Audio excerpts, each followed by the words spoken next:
the big question, obviously, going through the UK right now is what is this lady, Rachel Reeves, going to do in income tax or taxes in general?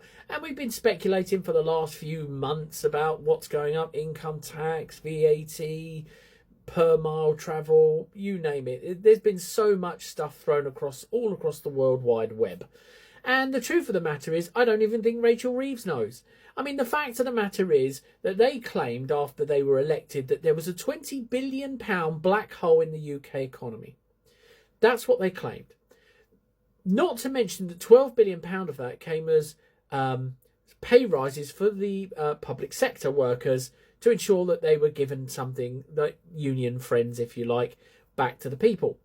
Now, the problem with that is, as we're seeing with the doctors right now who've come out again on strike, because that's just not enough, 30% in the last 3 years, that's never enough. I mean, if you ask somebody if they earn enough at their job, everybody will probably say no, or at least 99.999% of them will.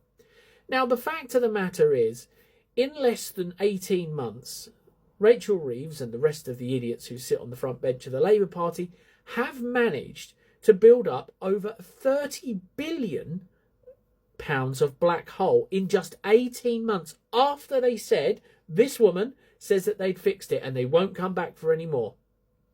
That has to give you questions.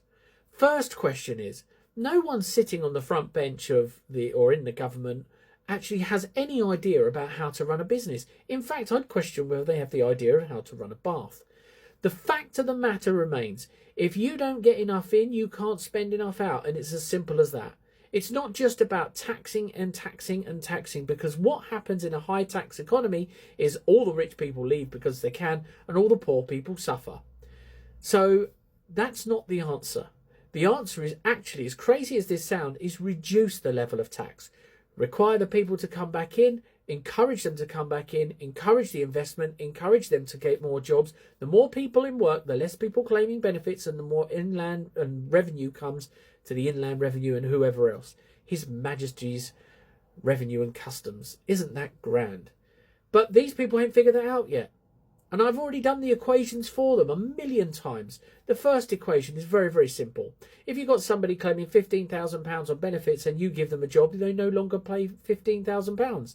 Then now, if they're earning £24,000, they're going to give you around 3. So you're plus 18 grand. Very simple mathematics. If you say to companies, anybody who's in long-term sickness or long-term unemployment, you're not going to pay any employers' national insurance contributions for the first 2 years. Second 2 years, you'll pay half. And finally, on year 5 and 6, you'll pay the full rate going forward. Now, I can't see what the problem is with that. But these people don't get it. Because if somebody's in employment, they pay income tax. Surely somebody needs to get up around there and go, sort it out, guys.